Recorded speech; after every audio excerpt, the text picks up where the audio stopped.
Hello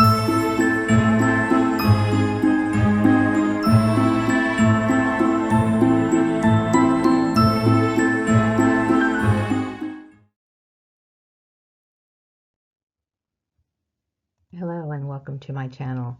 I've decided to come back to YouTube after leaving 9 years ago. Much like before, my discussions will be about all things paranormal. Today is my first comeback video, which is titled Extrasensory Perception.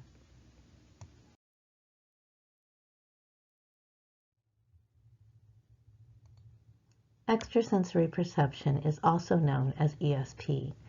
For those of us who possess the gift of ESP, we can receive and process information without the 5 known senses of seeing, hearing, touching, tasting, and smelling. That is why ESP is called the sixth sense. I'm going to describe each of the extrasensory perception gifts I possess. If you possess a different ESP gift that I don't have, please list it in the comment box below. Clairvoyance is the ability to see information about an object, person, scenario, place, or event in the past, present, or future using only extrasensory means. Although this type of extrasensory perception is strongest during meditation, it can also happen unintentionally.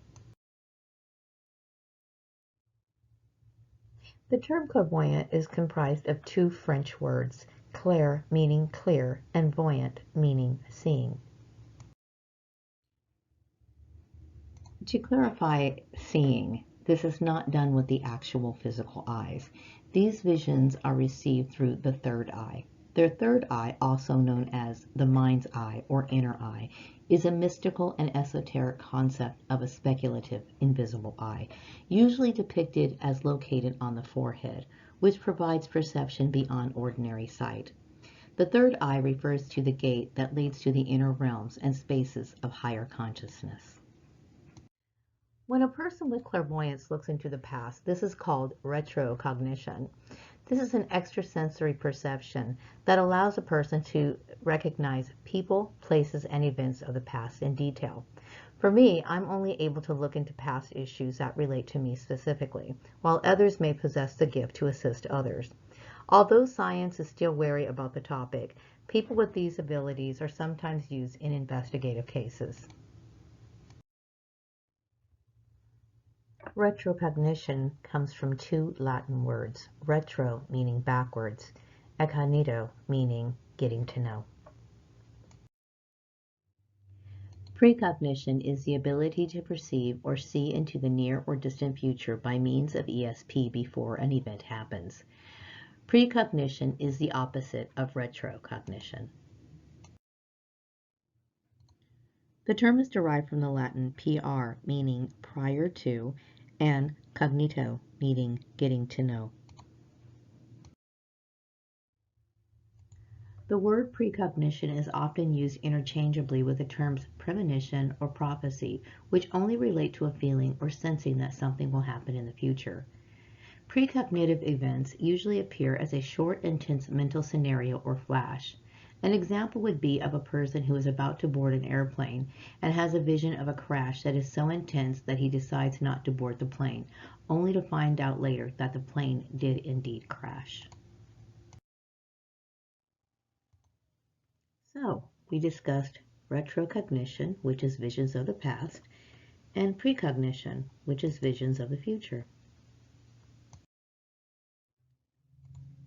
So what about clairvoyance in the present moment?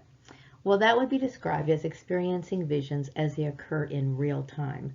For example, while a mother is making dinner in her kitchen, her son crawls out the window and into the street. A vision of her child outside in the road pops into her mind, of her child being in danger. This vision would seem much like remote viewing. Okay, so we just discussed the first form of extrasensory perception, which is clairvoyance. What you know now, if you didn't know before, is that clairvoyance is the ability to see information about an object, person, scenario, place, or event in the past, present, or the future. Number 2, clairaudience. Clairaudience is the ability to receive auditory information through psychic and sixth sense hearing. Generally, these sounds are heard as whispers from distant places on Earth or in the hereafter. Clairaudient messages may include words, names, phrases, muffled sounds, or music.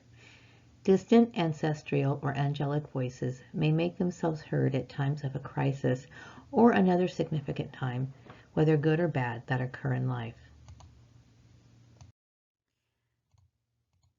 Similar to a clairaudient person may hear the voice of a spirit during sleep, meditation, or spontaneously. Another similarity is that much like how a clairvoyant sees with their third eye, the hearing of a clairaudient is not through the actual ear.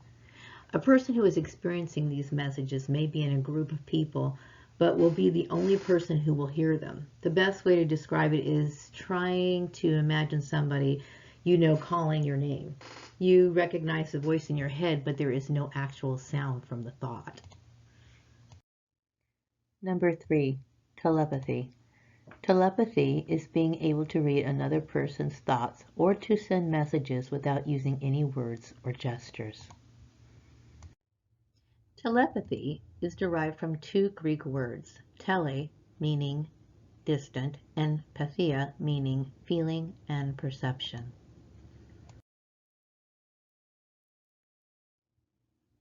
Number 4, psychokinesis, also known as telekinesis.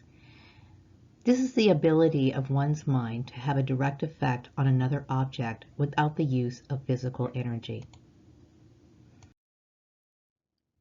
Coined by Henry Holt, the word psychokinesis comes from two Greek words, psyche meaning mind and kinesis meaning movement or motion. Most people are familiar with this kind of ESP from television shows like Stranger Things. If you believe psychokinesis, also known as telekinesis, works the same way as this show or any other work of fiction, you will be very disappointed. In reality, psychokinesis is much less theatrical. In my personal experience, I will describe it as my thoughts being in sync with objects such as wood, motors, engines, electrical appliances, and building structures. Inanimate objects will make sounds, turn on by themselves, or stop working altogether based on my thought patterns. Growing up, I was never able to keep wristwatches for longer than 2 weeks before it would stop working altogether. Number 5, psychometry. Psychometry is an extrasensory perception that allows one to infer the vibrations of an object's energy field to know its history. Psychometry is derived from two Greek words, psyche, mind, spirit, or soul, and metron, which means to measure. Possessing the gift of psychometry allows one to pick up on the residual energies and images left behind in an object.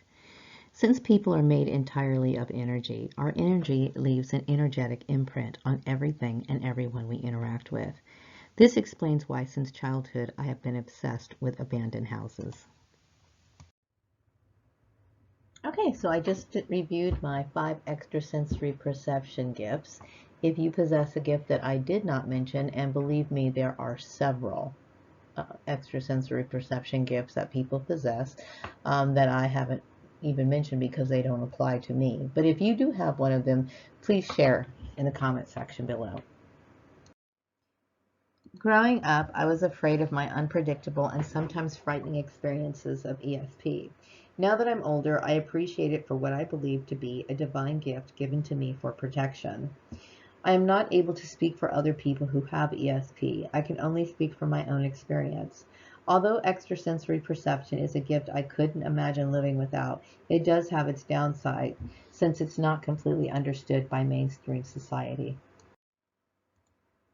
I have always questioned why so many people who identified with any religion would seem reluctant to believe in gifts from the other side, especially since the God they claim to worship is a supernatural entity who in all the great holy books performed great miracles directly as well as through gifted ones who were referred to as prophets.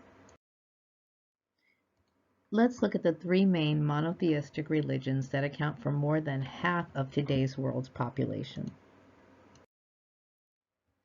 These would be referred to as the Abrahamic religions.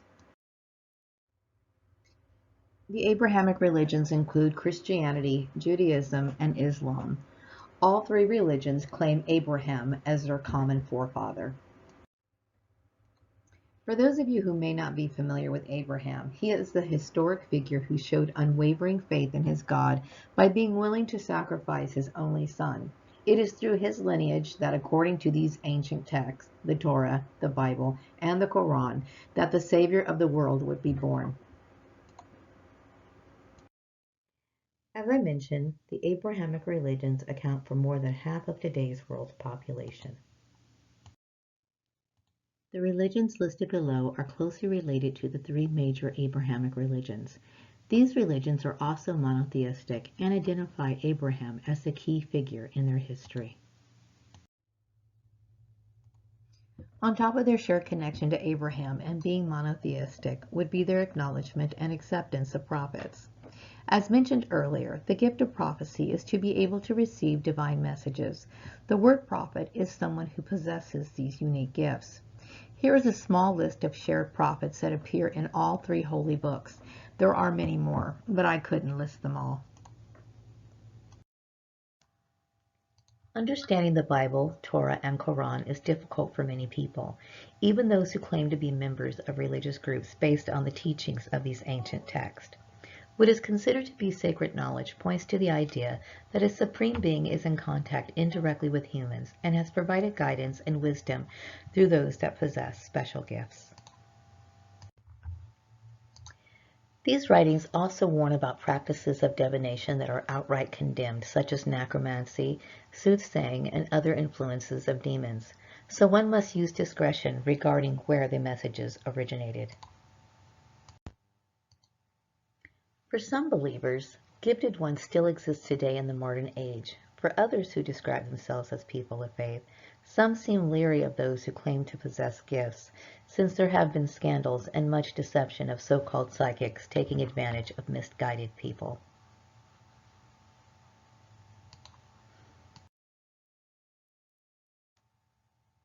However, many of us have encountered religious people who are only open to words spoken by those of the same faith or denomination. If they can't relate to what a gifted person is saying, they are likely to deem him or her delusional and may try to have that person institutionalized. Religion aside, there are some who don't believe in any higher being, such as atheists who cast doubt on divine beings, angelic creatures, and the like. And there are atheists who have open minds and believe in the possibility that people may have the ability to receive messages outside of the other five senses. It is truly a mixed bag of reactions, opinions, and responses when a person is asked if they believe in things like ESP. As a person who possesses ESP, I have experienced too many messages that have come to fruition to ignore and discount as just a coincidence. I fully believe in my gifts, and I encourage you to believe in yours as well. Stick to people who can relate to your gift, and don't try to change the minds of other people. Seek out support and guidance that you need by subscribing to my channel and finding associations in your personal life that support and encourage your unique gifts. I hope you've enjoyed this video, and I'm looking forward to creating more content and to form a community of highly gifted spiritual truth seekers. So click the subscribe and notification button to be the first to see my new videos. Thank you for watching, subscribing, and being the unique you.